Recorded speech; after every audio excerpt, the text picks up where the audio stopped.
आज के हमारे एपिसोड की शुरुआत होती है ओनीमारू से, जो कि विंड ब्लेड को हासिल करने के बाद एक डीमन बन गया होता है। और लगता है डीमन बनने के साथ इंसान थोड़ा सा सठिया भी जाता है, क्योंकि ये बेवकूफ अपनी ब्लेड की धार और ताकत चेक करने के लिए अपना 25,000 का नुकसान और कर देता है। इस बेवकूफ के दर्शन करने के बाद हम आ जाते हैं हमारे हीरो याइबा के पास, जो कि अपनी अल्ट्रा इंस्टिंक्ट टेक्निक को धीरे धीरे ही सही पर माहिर किए जा रहा होता है। याइबा की ट्रेनिंग के दौरान दादी अम्मा याइबा की परीक्षा लेती हैं, या फिर एक बाटा उठा के याइबा की ओर फेंक के अपना मनोरंजन करने वाली होती हैं। पर याइबा उनके मनोरंजन को बीच में रोक देता है और उस बाटे को बिना देखे हिट बैक करके आसमान में उछाल देता है। ओ बुढ़िया, तुझे क्या लगा था तू मेरे मजे ले लेगी और मैं कुछ नहीं कर पाऊंगा? जोक्स ऑन यू बुढ़िया, जोक्स ऑन यू। मैंने अल्ट्रा इंस्टिंक्ट टेक्निक को मास्टर कर लिया है। याइबा की इतना कहते ही वो भाटा जो उसने आसमान में उछाला था वो उसी के ऊपर आके गिर जाता है। काश ये लल्लू लाल अल्ट्रा इंस्टिंक्ट सीखने की वजह अपने दिमाग का विकास कर लेता, तो कम से कम इसे आज इतना तो पता होता, जो चीज ऊपर जाती है वो नीचे भी आती है। क्यों दादी माँ? कम से कम वो कुछ कर तो रहा है पोती। तेरे से तो ना केंडो की बेसिक स्किल सीखी जा रही हैं और नए स्कूल में अपने ग्रेड्स इंप्रूव किए जा रहे हैं। अगर सब कुछ ऐसे ही चलाना सायाका तो हर एपिसोड के साथ तेरा रोल धीरे धीरे कम करने की वजह एक दिन पूरा ही कट कर दिया जाएगा। और कुछ इस प्रकार से दादी अम्मा सायाका को एक ही ताने से दो सीखें दे देती हैं। पहली सीख, जिनके घर खुद कांच के होते हैं ना, वो दूसरों के घरों पे पत्थर नहीं फेंका करते। और दूसरी सीख, दादी माँ किसी की सगी नहीं है। अगर उन्हें लगता है कि तुम्हें रोस्ट किया जा सकता है तो वो तुम्हें रोस्ट क्या ग्रिल्ड भी कर देंगी। दादी अम्मा से सीख लेने के बाद दोनों उल्लू के पट्टे स्कूल पहुंच जाते हैं, जहाँ पे याइबा की क्यूटनेस की वजह से लड़कियों के बीच उसकी पॉपुलैरिटी बढ़े जा रही होती है। लड़कियों, मुझे देखने और घूरने से क्या होगा? अगर तुम्हें अपना प्यार दिखाना है तो मुझे झप्पी और पप्पी करके दिखाओ। याइबा को उसकी ये छिचोरागिरी उसके बाऊजी से मिली होती है, पर अभी वो इतना बड़ा नहीं हुआ होता कि वो इन डायलॉग्स का डीप मीनिंग समझ पाए। पर उसके डायलॉग्स क्लास के लड़कों का दिल जीत लेते हैं और वो उसे भी अपनी लड़कों वाली बातों में शामिल कर लेते हैं। देख याइबा देख और बता, पहली वाली में ज्यादा दम है या फिर दूसरी वाली में? इस बेवकूफ को तो पहली वाली ज्यादा पसंद है उसके पोज की वजह से। अब इस बेवकूफ को कौन समझाए, अच्छी पोजीशन जरूरी होती है। मेरा मतलब अच्छा पोज जरूरी होता है अच्छी फोटो के लिए, पर लड़की में दम बड़े होने के साथ आता है। और मैं उम्र की बात नहीं कर रहा। तो क्या चेस्ट की बात कर रहे हो? अगर हाँ तो सायाका के इन दोनों से ही बड़े हैं। क्या? तुझे कैसे पता? कल रात को जब मैं नहाने जा रहा था ना, तब बाथरूम में सायाका मेरा इंतजार कर रही थी। याइबा की बात सुन के सायाका बड़बड़ाती है, याइबा मैं तेरा इंतजार नहीं कर रही थी, मैं खुद वहां पे बात ले रही थी। मैंने उसे नहाते हुए देख के कहा भी सही मैं बाद में आता हूँ, पर वो मुझ पे बाथरूम का सामान फेंक के मुझे इशारा देने लगी। अभी क्या दिक्कत है? सारा सामान है तो सही यहाँ पे नहाने का। वो इशारा तेरे को यहाँ से कोसों दूर भगाने का था घनचक्कर। फिर क्या हुआ?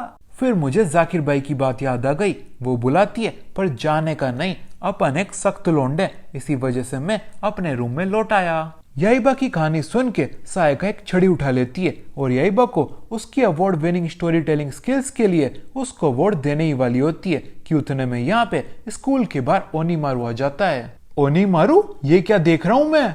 मेरे लाजवाब हॉर्न्स और मेरा नया हॉट लुक।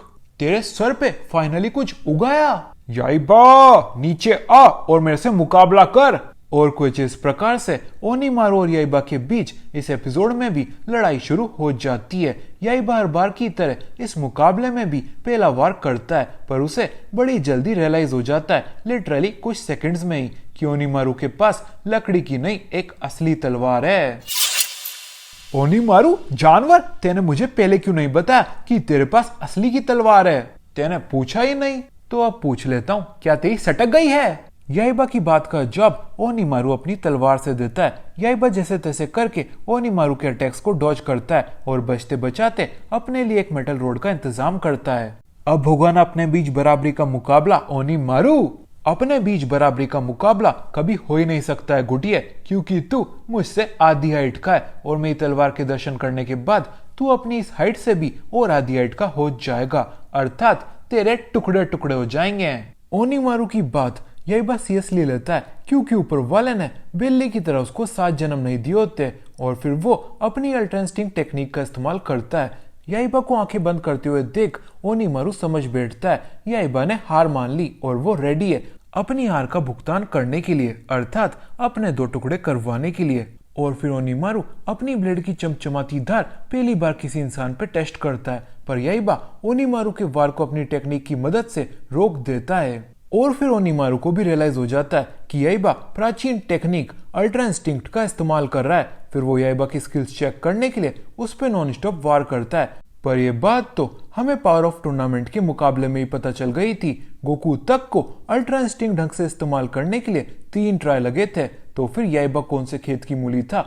इसी वजह से ओनीमारू का विंड स्वॉर्ड स्ट्राइक याइबा की धज्जियां उड़ा देता है। पर याइबा को बेहोश देख के भी ओनीमारू का दिल नहीं भरता और वो याइबा के 2 टुकड़े करने के लिए एक और बार अपनी तलवार घुमाता है। पर ओनीमारू के अगले वार से पहले इसी बीच बहुत कुछ हो जाता है, जैसे कि टीचर साहब प्रिंसिपल को फोन घुमा देते हैं। प्रिंसिपल सर, बच्चे स्कूल में लड़ भिड़ रहे हैं। कोई बात नहीं टीचर महोदय, बच्चे अगर लड़ाई झगड़ा नहीं करेंगे तो कौन करेगा।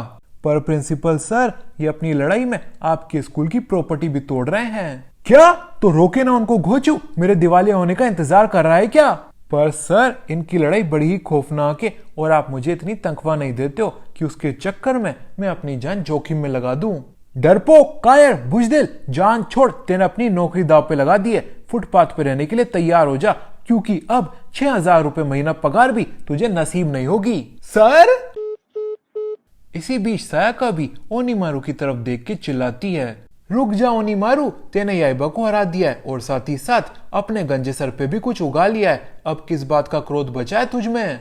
पर सायाका की ये बात ओनीमारू को पसंद नहीं आती और वो सायाका की ओर ही अपना अगला वार कर देता है। सायाका को तो कुछ नहीं होता प्लॉट आर्मर की वजह से, पर स्कूल की बिल्डिंग के 2 टुकड़े हो जाते हैं और प्रिंसिपल सर का दिवाला निकल जाता है। इसी बीच ओनीमारू का दाव इतना पावरफुल होता है कि उसने सायाका के साथ साथ याइबा को भी अपनी टारगेट रेंज में ले लिया होता है, अर्थात इस दाव से याइबा की भी बैंड बजने वाली होती है। पर प्लॉट आर्मर कह लो या टकलेबाज का कमाल, वो सही समय पे याइबा को यहाँ से उड़ा ले जाता है।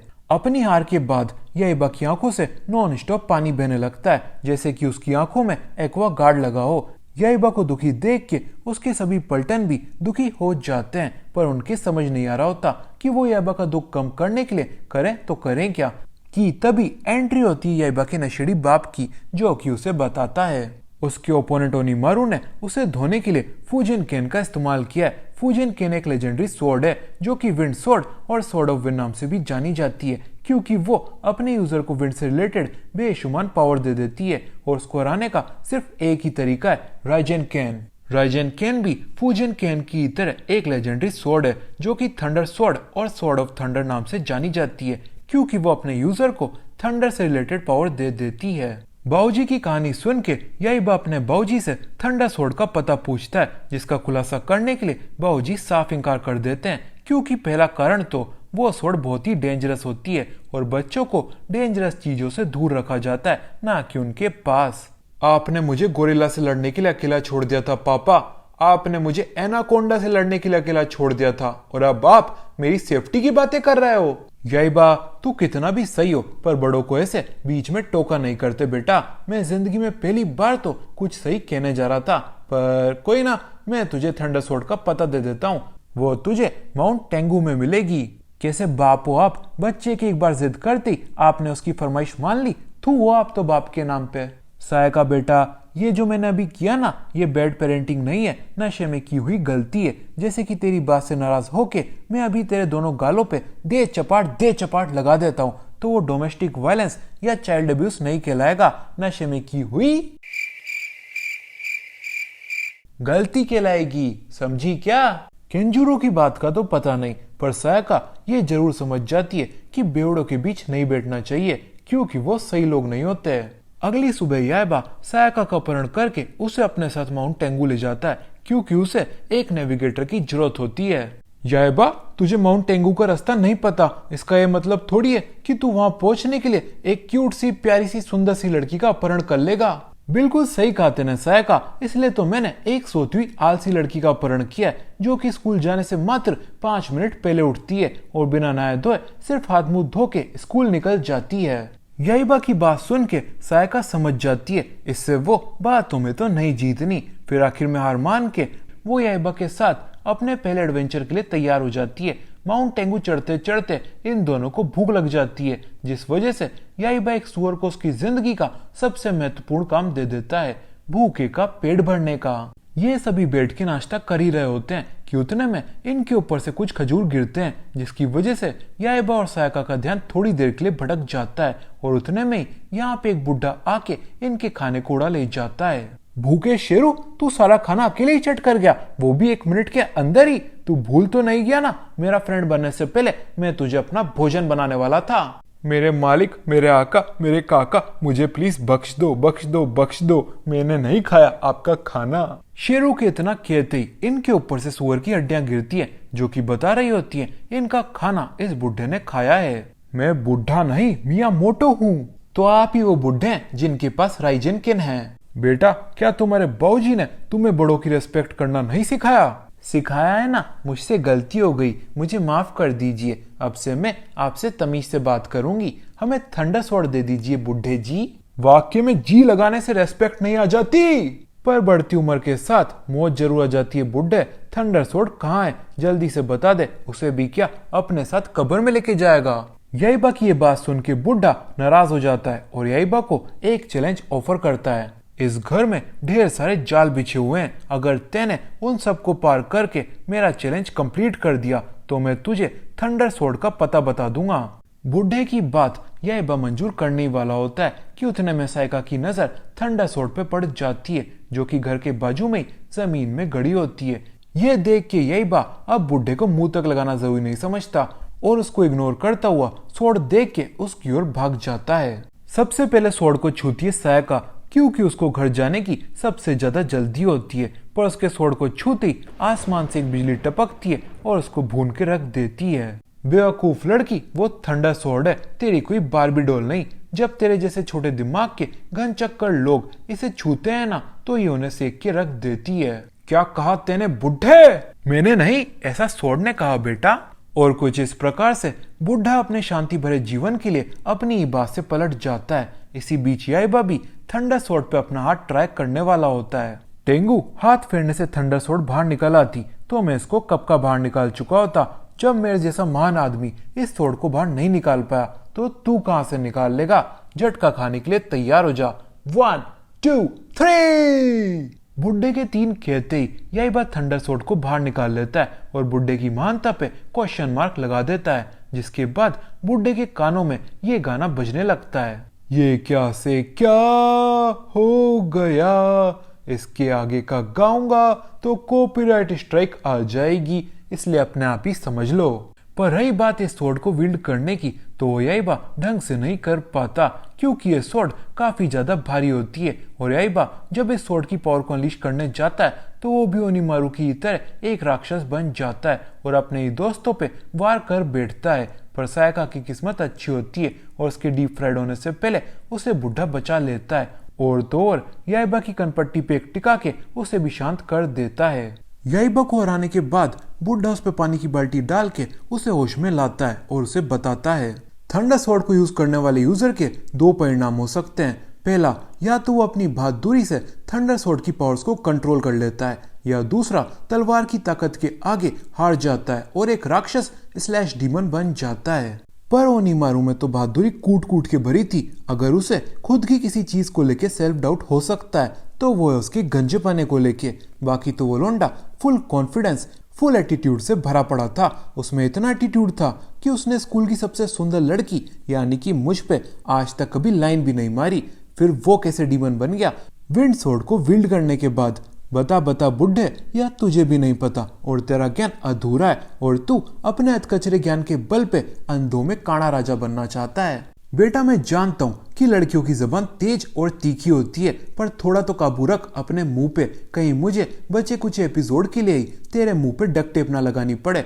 और रही बात तेरे सवाल की, तो ये दोनों लेजेंडरी स्वॉर्ड्स अपने यूजर को बेहंतियान पावर्स देने के साथ साथ उनके ट्रू नेचर को एम्पलीफाई भी कर देती हैं, अर्थात बढ़ा देती हैं। फॉर एग्जाम्पल, स्कूल में कोई बच्चा दिखता शरीफ है पर मनी मन वो स्कूल में आग लग जाने की प्रार्थना कर रहा होता है ताकि उसे स्कूल से 2 घंटा पहले छुट्टी मिल सके, तो ये स्वॉर्ड्स उसके अंदर के शैतान को बाहर निकाल देती हैं और उसे एक डीमन बना देती हैं।